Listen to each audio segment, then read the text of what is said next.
burn or ingrown hairs or the razor bumps after they shaved.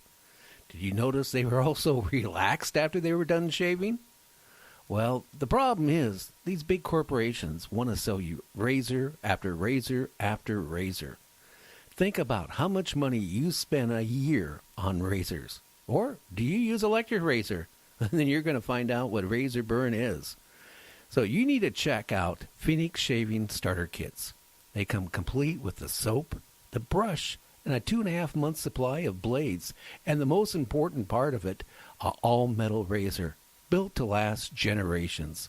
So, hey, you can donate it to one of your sons when they turn 18. Check out PhoenixShaving.com and tell them that Gary from Night Dream said, hey, I want one. That's PhoenixShaving.com now.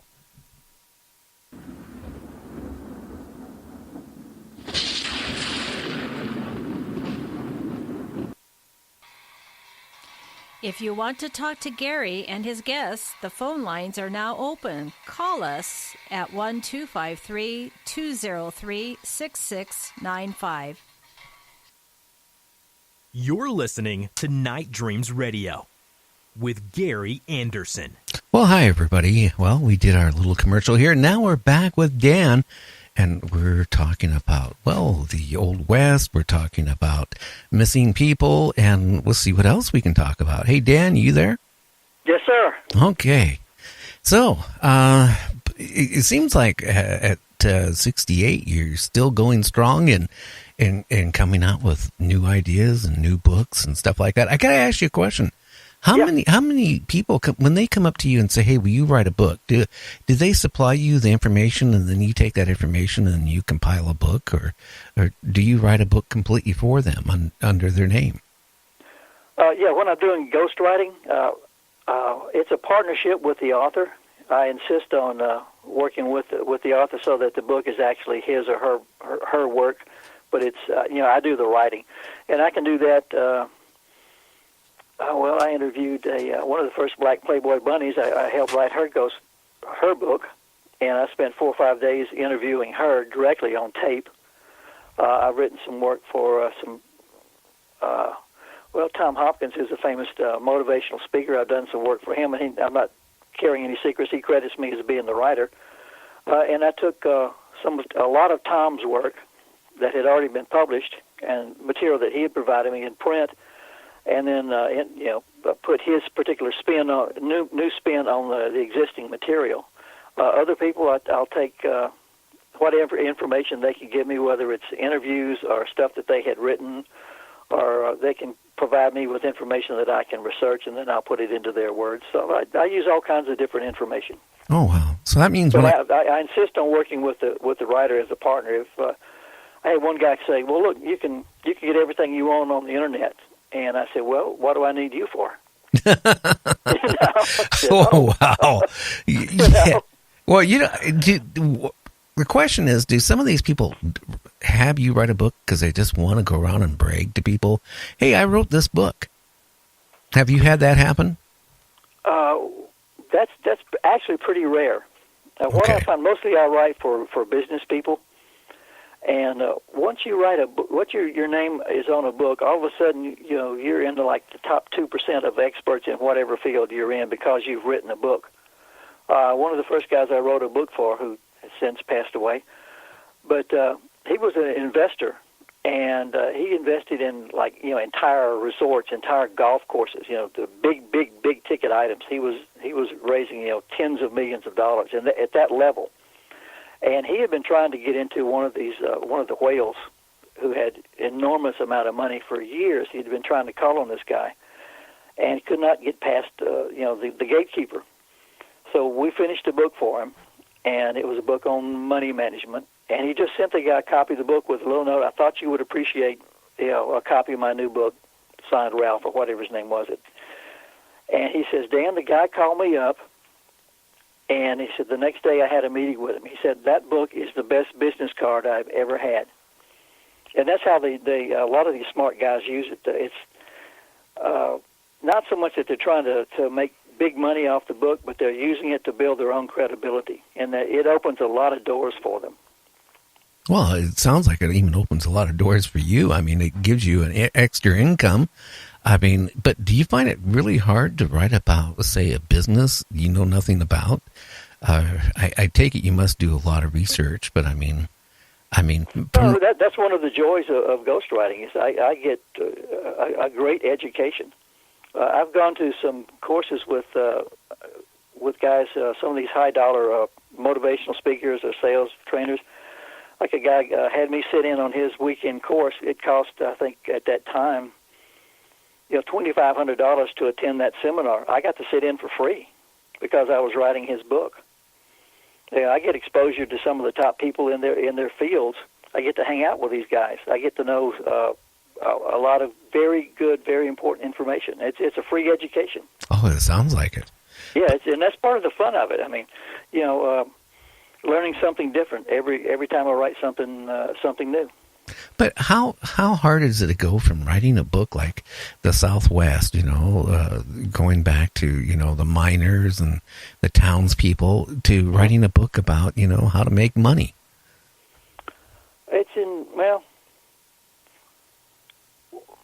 Let me put it this way.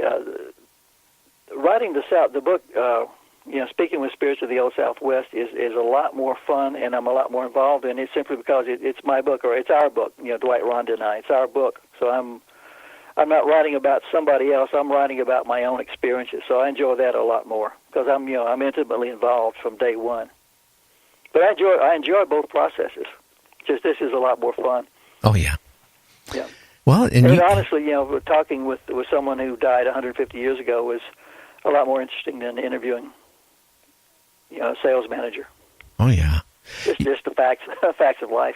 One thing I really want myself to do is go ghost hunting in an old asylum. An old asylum.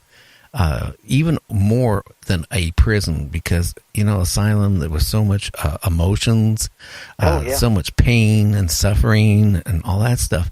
And I've talked to a couple of psychics that they said the richest information they ever received was actually in asylums. That's interesting. We've done a hospital. We've never done an asylum. I have to put that on the to-do list. Or maybe write a book about it. But it could be. Yeah.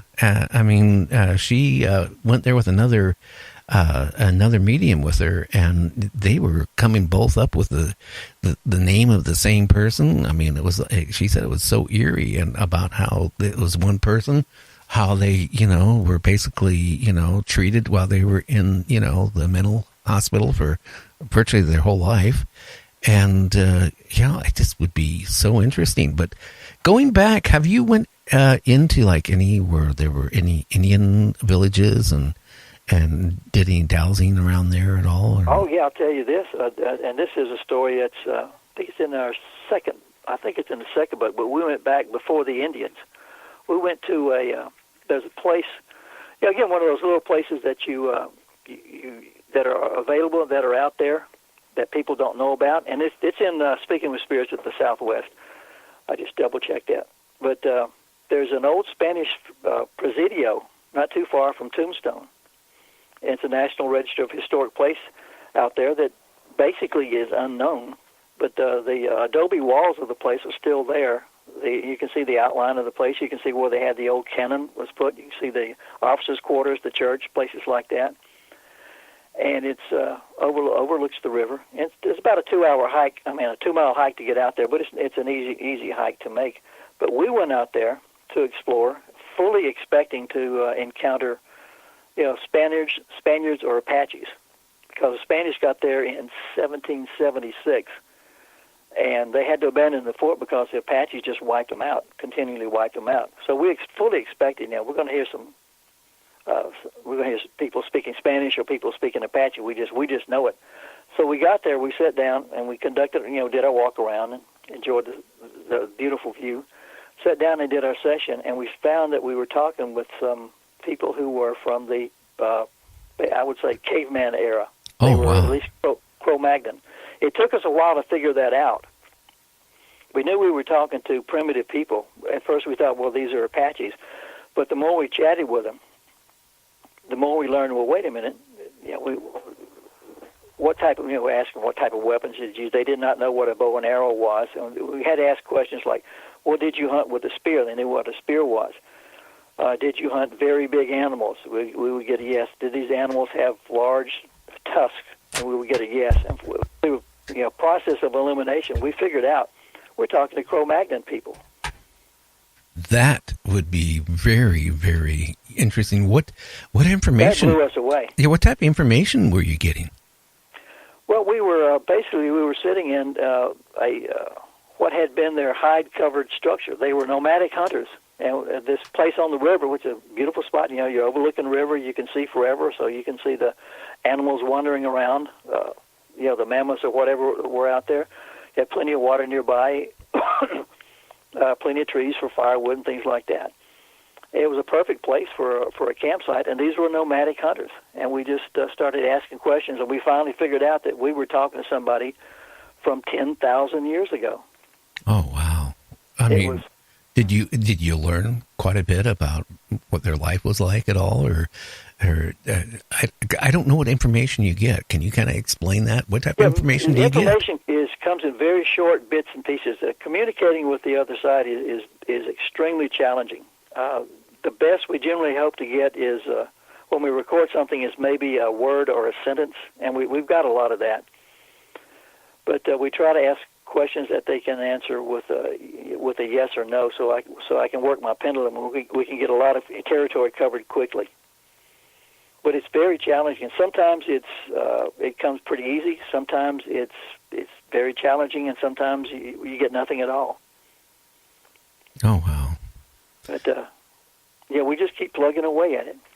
Now, do you have any more of those type of trips planned at all this summer or anything? Oh, yeah. We, like I said, we are wrapping up our second book, which pretty much follows the process of this book. We're exploring different sites and places like that. And we are kicking around ideas for book 3 already. So we'll probably start on that book 3 in the fall. And actually, as long as we're interested in this, I see us probably pumping out a book from now on. Oh, wow. And how? As long as we're interested, and as long as we think we can add something of value, we've already decided we're not going to write a book just to pump out another book. Well, we've got to stay interested too. Well, how long does it take you to actually write a book of like the Southwest? How long did it take you to compile that book and write it? Well, this one took probably 2 years. Book 2 probably took a year, and that's more research time than anything else. Because we have to drive to a site, do our investigation, do the recordings. Hopefully, we get a recording. Then I have to write up the investigation. What we try to do in the book is provide we provide transcripts of the actual conversations we have with the spirits. I mean, I've got a transcript of the whole thing. Uh-huh. And if there's an EVP, we mark the EVP. In other words, if I say is Ralph Smith here from 1882, we get yes, Ralph is here. I'll mark that in the chapter, and there's actually a link in each chapter, so you can go to our website and you can actually hear that EVP. Oh, wow. And, let me put a plug in here real quick. Our website is www.believeparanormal.com, and that's spelled BEELIEVE, paranormal. But they can go to that website and actually hear the EVP. You can log on your computer. And if you're listening on your computer, you can hear it better with headphones, obviously. But every EVP in the book is also available for listening. But also, in addition to the transcripts, we have I try to write up a history of the site itself. And sometimes the research on that takes a bit of time. But we want to give the reader a sense of the place that we were talking about, the people, where those people lived and what they were doing. And also on top of that, we try to give a little bit of the adventure we have going into and getting out of the site. So you get a personal, little personal touch of Dan, Dwight, and Rhonda. Like the time we got caught in a flash flood, that sort of thing. So if you're interested in adventure, if you're interested in history, if you're interested in the paranormal, this little book has something for everybody. Well, why don't you tell everybody, where they can find your books at? Everywhere. It's This book is published by Llewellyn Worldwide.